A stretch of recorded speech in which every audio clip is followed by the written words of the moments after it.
अरे वाह, तुम मदीना शरीफ गए हो ना? किसके साथ गए थे? वो लड़के के। अच्छा अच्छा, तो उम्रा करके आए थे? हज उम्रा करके आए थे। ये भी खुश नसीबी की बात है। देखो भाई, हैं उम्रा करे आए। चलो दुआ करते रहा करो हमारे बच्चों के लिए, हैं दिल से, ठीक है? ये इन्हीं बच्चों के ही पैसे हैं, मेरे नहीं है, हैं? मतलब ये जो कुरान खानियाँ पढ़ते हैं ना, वो हैं, ठीक है? हाँ, ये सब इन बच्चों की तरफ से हैं। जो कह दियो कहीं उनको मतलब मिल चला करे, हाँ मिल जा कहीं खा भी लिया कहीं। हाँ, खा ले जाया करो इनको कहीं खिलाने पिलाने के लिए। कहीं मिल जाए, कहीं जिससे मिल जाए। हाँ, कहीं भी मिल जाए, कोई दिक्कत नहीं, खा लेंगे मियाँ। चलो मैं अब इनको पढ़ा दूँ, मसला सुनोगे तुम भी? हैं? पहले तो बीमार की नमाज। जो शख्स बीमारी की वजह से खड़ा ना हो सकता हो, वो बैठकर नमाज पढ़े। बैठे बैठे रुकू करे, यानी आगे खूब झुककर सुबहान रब्बिल अज़ीम कहे। बैठ जाए खूब झुक करके, ठीक है, सुबहान रब्बिल अज़ीम कहे, और फिर सीधा हो जाए। फिर जैसे सजदा किया जाता है वैसे सजदा करे। और अगर बैठ कर भी नमाज नहीं पढ़ सकता है तो चित लेट कर पढ़े। चित समझते हो? सीधा सीधा लेट कर, इस तरह लेटे कि पाँव किबला की तरफ हो और घुटने खड़े रहें। घुटने खड़े रहने का मतलब इस तरीके से, ये घुटने खड़े रहना और ये पाँव ऐसे, ठीक है? और लेट जाए चित, और अपने सर के नीचे तकिया लगा ले। सर ऊंचा हो जाए किबला की तरफ। सर ऊंचा होकर मुंह किबला के सामने हो जाए। और रुकू और सजदा इशारे से करे, यानी सर को जितना झुका सकता है उतना तो सजदे के लिए झुकाए और उससे कुछ कम रुकू के लिए झुकाए। इस तरह के दाहिनी या बाईं करवट पर भी किबला को मुंह करके पढ़ सकता है। मतलब दाहिनी करवट से भी और बाईं करवट से भी किबला की तरफ रुक करके क्या कर सकता है? नमाज।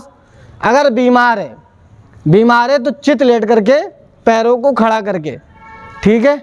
और जितना सजदे के लिए सर झुका सकता है, इशारा कर सकता है। जैसे मान लीजिए सर मेरा तकिए पे है और इशारा कर रहा हूँ, जैसे अब मैंने अलहम्दु पढ़ी और कुल पढ़ा, उसके बाद मैंने बोला अल्लाहु अकबर, तो क्या सर आराम से ऐसे करके झुका सकता हूँ? ऐसे करके तो झुका लूँ, ऐसे करके फिर पढ़ूँ सुबहान रब्बिल अज़ीम। और अगर थोड़ा ज़्यादा कर सकता हूँ तो फिर अल्लाहु अकबर कह के सीधा करूँ अपने सर को, फिर अल्लाहु अकबर कह करके लेकर के आऊँ और ज़्यादा, तो सुबहान रब्बिल अज़ीम कहूँ। मतलब जितना हो सके उतना सर झुका के कर रहे। अच्छा, अब ये बीमार कब नमाज छोड़ सकता है? सवाल ये है, बीमार कब नमाज? बीमार जब सर से भी इशारा ना कर सके तो नमाज साक़ित है। उसकी ज़रूरत नहीं कि आँख या भौएं या दिल के इशारे से भी पढ़े, मगर अगरचे वक्त उसी हालत में गुजर गए तो उनकी क़ज़ा भी साक़ित है, फ़िदिये की भी हाजत नहीं। और अगर ऐसी हालत के 6 वक्त से कम गुजरे तो सेहत के बाद क़ज़ा फ़र्ज़ है। चाहे इतनी ही सेहत हुई कि सर के इशारे से पढ़ सके। जिस बीमार का ये हाल हो गया कि रकतों और सजदों की गिनती याद नहीं रख सकता, तो उस पर नमाज अदा करना ज़रूरी नहीं। मतलब उसका ये हाल हो चुका है कि अब वो उसे ध्यान ही नहीं रह रहा है कि मुझे कितनी रकात नमाज़ पढ़नी है, ठीक है? उसे पता ही नहीं चल रहा है कि मैं कितनी रकात नमाज़ पढ़ूं, तो उसके लिए ज़रूरी नहीं है कि वो नमाज अदा करे, ठीक है? नहीं, सब फ़र्ज़ नमाज़ों में और वित्र और ईद की नमाज में और फजर की सुन्नत में क़याम फ़र्ज़ है। अगर बिला सही उज़्र के ये नमाज़ें बैठ कर पढ़ेगा तो ना होंगी। क़याम चूँकि फ़र्ज़ है इसलिए बिला सही शरई उज़्र के तर्क ना किया जाए, वरना नमाज ना होगी। यहाँ तक कि अगर इसिया खादिम या दीवार पर टेक लगाकर हो सकता है तो फ़र्ज़ है कि इस तरह खड़ा होकर के पढ़े, बल्कि अगर कुछ देर भी खड़ा हो सकता है कि अल्लाह अकबर कह ले, तो फ़र्ज़ है कि नमाज खड़े होकर शुरू करे और फिर बैठकर पूरी करे, वरना नमाज न होगी। ज़रा सा बुखार, सरदर्द, ज़ुकाम या इस तरह की मामूली खफीफ तकलीफ़ें जिनमें लोग चलते फिरते रहते हैं, हरगिज़ उज़्र नहीं। ऐसी मामूली तकलीफ़ों में जो नमाज़ें बैठ कर पढ़ी गईं वो ना हुई, उनकी क़ज़ा लाजिम है। ये कहना चाह रहे हैं कि अगर तुम बीमार हो, खड़े नहीं हो सकते हो और दिक्कत हो रही है खड़ा आने, मतलब चक्कर आने का अंदेशा है, तो कहते हैं अगर आप अल्लाह अकबर कह सकते हो, नियत बांध सकते हो, खड़े होकर के इतना ही कर सकते हो, तो इतना भी करना फ़र्ज़ है। फिर उसके बाद बैठ जाओ, मतलब ज़्यादा देर तक खड़े नहीं हो सकते हो तो नियत ज़रूर बांधो, यानी क़याम फ़र्ज़। और अगर तुमने ऐसा नहीं करा, जैसे मान लीजिए खड़े हो सकते थे, खड़े होने की हिम्मत थी और तुम खड़े ना हुए और डायरेक्ट बैठ करके नमाज़ पढ़ ली, तो नमाज नहीं होगी। जितनी देर खड़े हो सकते हो उतनी देर खड़े हो जाओ, ये कहना चाहते हैं। जिस शख्स को खड़े होने से कतरा आता है या ज़ख़म बहता है और बैठने से नहीं, तो उसे फ़र्ज़ है कि बैठकर पढ़े, जबकि और तरीक़े से उसकी रोक ना कर सके। इतना कमज़ोर है कि मस्जिद में जमात के लिए जाने के बाद खड़े होकर ना पढ़ सकेगा, और अगर घर में पढ़े तो खड़े होकर पढ़ सकता है, तो घर ही में पढ़े, जमात घर में कर सके तो जमात से, वरना तनहा पढ़े। जैसे मान लीजिए कि मैं बीमार हूँ, अपने घर से मस्जिद तक जाऊँगा तो थक जाऊँगा, चक्कर आना शुरू हो जाएंगे, ठीक है, और फिर मैं वहाँ पहुँचूँगा तो बैठ कर के पढ़ूँगा नमाज़, क्योंकि मैं अब थक गया हूँ, चक्कर आना मुझको शुरू हो गए, बीमारी की वजह से मुझे खड़े होने में दुश्वारी हो रही है, ठीक। तो अब हुक्म ये है कि अपने घर पे अगर खड़े होकर के पढ़ सकता है तो घर पे खड़े होकर के पढ़ ले, मस्जिद ना जाए, ठीक है, क्योंकि क़याम फ़र्ज़ है। क़याम किसको कहते हैं? खड़े होने को। बीमार अगर खड़ा होकर नमाज पढ़े तो क़िरात बिल्कुल ना कर सकेगा, तो बैठ कर पढ़े, लेकिन अगर खड़े होकर कुछ भी पढ़ सकता है तो फ़र्ज़ है कि जितनी देर खड़े खड़े पढ़ सकता है उतनी खड़े खड़े पढ़े, बाकी बैठ कर, ठीक है नहीं। जितनी देर भी आप खड़े होकर के पढ़ने की ताकत रखते हो उतनी देर खड़े होकर के पढ़ना पड़ेगी नमाज। फिर उसके बाद, जैसे बहुत सारे लोग हैं, चल रहे हैं, चल के आ रहे हैं अपने घर से, बीमार हैं, चल के आ रहे हैं, और मस्जिद में आकर के क्या कर रहे हैं? कुर्सी पे बैठ जा रहे हैं, कुर्सी पे बैठ करके नमाज़ पढ़ रहे हैं, और नहीं तो ज़मीन पे बैठ करके नमाज़ पढ़ रहे हैं। आ रहे हैं चल करके, पैरों पे खड़े हो सकते हैं, लेकिन कर क्या रहे हैं? कुर्सी पे बैठ करके नमाज़ पढ़ रहे हैं। तो भाई, अगर तुम जितनी देर खड़े रह सकते हो उतनी देर खड़े रह करके नमाज़ पढ़ो, और जब तुम्हें लगता है कि अब मैं खड़ा नहीं हो सकता, फिर बैठ करके पढ़ लो। लेकिन अगर तुमने ऐसा नहीं करा, खड़े हो सकते हो फिर भी बैठ करके नमाज़ पढ़ ली, तो नमाज नहीं होगी, याद रखना, नमाज नहीं होगी, ठीक है।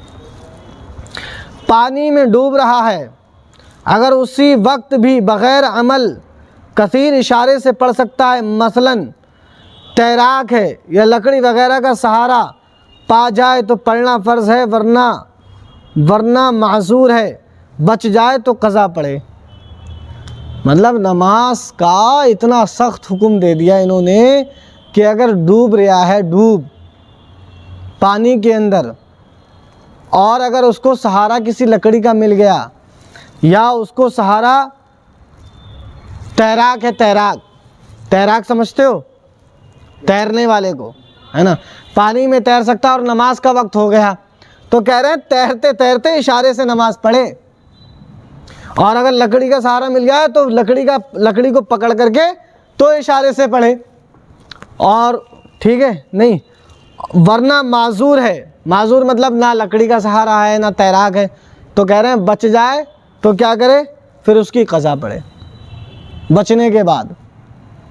तो नमाज का देखो कितना सख्त हुक्म है यार, ठीक, मतलब डूब रहा है तब भी माफ़ नहीं है नमाज, कहाँ डूब रहा है ना वहाँ पे नमाज माफ़ नहीं है। तो कह रहे हैं अगर लकड़ी का सहारा मिल जाए या तैराक है तो तैरते तैरते इशारे से पढ़ ले, और ना लकड़ी का सहारा पकड़ करके या किसी और चीज़ का सहारा पकड़ करके फिर इशारे से पढ़ ले नमाज। लेकिन नमाज पढ़ना ज़रूरी है, नमाज हर हालत में फ़र्ज़ है, ऐसे समझ लो। बीमार के लिए भी नमाज है, और जो बीमार नहीं है उसके लिए तो भैया क्या कहना। तो नमाज एक अहम तरीन इबादत है। हुजूर सल्लल्लाहु अलैहि वसल्लम एक रास्ते से जैसे गुज़र रहे थे, तो कुछ सहाबा भी आपके साथ में थे। एक पागल आ रहा था, पागल वहाँ से पागल, तो सहाबा ने कहा या रसूलल्लाह इससे बच जाइएगा, ऐसा ना हो कहीं आपको काट ले, ठीक है। तो नबी ने फरमाया कि ये नहीं काटेगा मुझको। वो आया, आने के बाद में हुजूर सल्लल्लाहु अलैहि वसल्लम के करीब में आकर के वहीं पर बैठ गया कदमों के तले। तो सहाबा ने पूछा, या रसूलल्लाह ये तो पागल है और आपके कदमों के तले बैठ गया आकर के, क्यों? तो मुस्तफ़ा जाने रहमत ने फरमाया, ये पागल भी मुझे जानता है, मुझे पहचानता है, इसलिए मेरे कदमों के नीचे आकर के यहाँ बैठ गया। तो मुस्तफ़ा जाने रहमत फरमाते हैं, सिवाय बदअक़ीदे के हर शख्स मुझे जानता है और पहचानता है। यहाँ तक कि पागल भी मुझे जानता पहचानता है, सिवाय बदअक़ीदे के, जिसका अक़ीदा मेरे लिए अच्छा नहीं है। तो उन्हीं का यही फरमान कि नमाज मेरी आँखों की ठंडक है, नमाज मोमिन की मेराज, अस्सलातु मेराजुल मोमिन, नमाज मोमिन की। अच्छा, क़यामत में सबसे पहला सवाल भी नमाज के ऊपर ही है, ठीक है? नमाज पढ़ो, कितनी पढ़ी, हिसाब दो। तो सबसे पहला सवाल किसका होगा? नमाज का। अच्छा, पहले सवाल से अगर तुम निकल गए तो समझ लो कि आधा काम आपका पूरा हो गया। कुरान में आया है कि कुछ लोग जो हैं पुलसरात से जब गुज़रते होंगे तो वो कट कट के गिरते होंगे, कट कट के गिरते होंगे। तो लोग उनसे पूछेंगे कि तुम क्यों गिरते हो? तो वो कहेंगे कि हम नमाज नहीं पढ़ते थे इसलिए कट कट के गिरते हैं। जन्नती उनसे पूछेंगे ना, जो जन्नत में जाते होंगे, वो पूछेंगे उनसे कि तुम क्यों कट कट के गिरे जाते हो? तो आवाज़ आएगी, लम नकू मिनल मुसल्लीन, हम नमाज नहीं पढ़ते थे इसलिए कट कट के गिरे जाते हैं।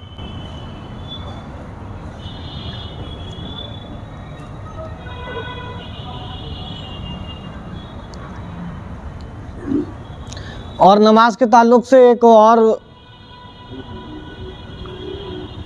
अल्लाह के बुज़ुर्ग बली हैं, वो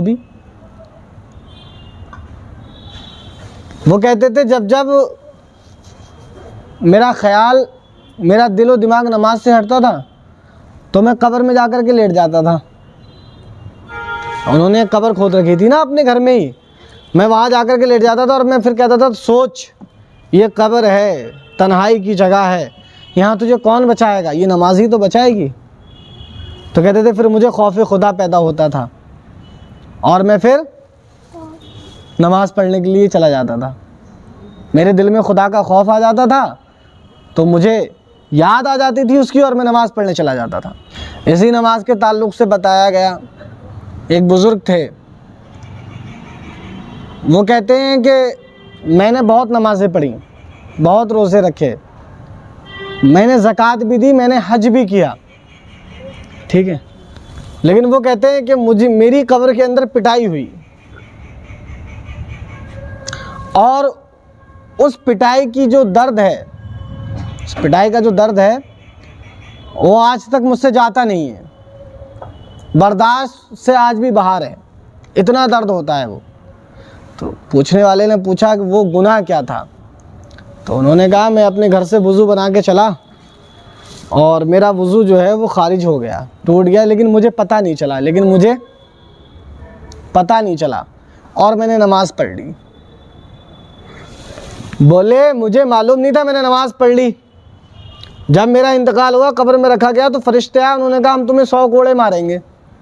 वजह पूछी तो वजह ये कि तुम वज़ू बना के अपने घर से चले थे, खारिज हो गया, इसकी बुनियाद पर तुमको मारेंगे। तो कहा मुझे तो पता नहीं था। कहा फिर भी वो इसरार करने लगे, दुआएं देने लगे, मैं तो नमाज़ पढ़ता हूँ, मैं तो रोज़े रखता हूँ। तो फरिश्तों ने कहा ठीक है, कम मारेंगे, थोड़ा चलता रहा ये मामला। तो बोले एक तो ज़रूर मारेंगे, वो तो मारना ही। तो वो बताते हैं, जब वो फरिश्तों ने कोड़ा मेरे मारा तो मैं 10 गज़ ज़मीन में धंस गया और आज भी पीठ पर उसका ऐसा निशान है जो तकलीफ़ उसकी आज तक नहीं जाती है। अब सोचो, वज़ू खारिज, धोखे से, पता नहीं, तो उनका कब्र में ये हाल है, और जो पूरी छोड़ रहे हैं, पी जा रहे हैं पूरे दिनों की, उनका क्या हाल होगा? तो देखो भैया, सीधी बात है, अल्लाह के वलियों को ना कोई खौफ होता है ना कोई डर होता है। वजह यह है वो खुदा से डर जाते हैं, खुदा का खौफ उनके दिल में होता है, इसलिए उनको दुनियादार का डर नहीं होता है। सीधी बात तो ये है। अगर तुमने खुदा का खौफ अपने दिल में बसा लिया तो तुम नमाजें भी पढ़ोगे, रोज़े भी रखोगे, और खुदा का खौफ तुम्हारे दिल में नहीं है तो तुम कुछ नहीं करोगे। और जिसके दिल में खुदा का खौफ, इधर सुनो, रात में अल्लामा ताहिरुल क़ादरी का एक बयान सुन रहा था, ठीक, पाकिस्तान के हैं अल्लामा ताहिरुल क़ादरी, वो बयान कर रहे थे, वो कह रहे थे कि अगर तुमने अपने दिल में खौफ खुदा बिठा लिया तो तुम दुनिया की किसी से किसी बड़ी से बड़ी पावर वाली शख्सियत से डर नहीं सकते। इसलिए जो जिसके दिल में खुदा का खौफ है उसके दिल में किसी का खौफ नहीं है। और जिसके दिल में फिर खुदा का खौफ हो जाता है फिर वो नमाजी भी होता है, रोज़ेदार भी होता है, वो नेक होता है, क्योंकि उसको मालूम है मुझे अपने रब के पास जाना है ना, जाना है वहाँ पर। वो मुझसे पूछेगा, अरे यार जाहिर सी बात ये है कि अभी तुम पढ़ रहे हो यहाँ मेरे पास में, मैं तुमसे पूछता हूँ ना कितना पढ़ा है, और कहते हो और लगता है कि कुछ नहीं पढ़ा तो मैं पिटाई लगाता हूँ, नहीं लगाता हूँ। सोचो ना, फिर वो तो हमारा मालिक है जो उसने तो हमें पैदा करा और उसने तो फिर हुक्म लागू करा है, वमा खलक़तुल जिन्ना वल इंसा इल्ला लियअबुदून वाक़ीमुस सलाता व आतुज़ ज़काता वरकऊ मअर राकिईन। तो नमाज एक अहम इबादत है, नमाज को नहीं छोड़ना चाहिए, ठीक है नहीं, उसको तो पढ़ना ही चाहिए।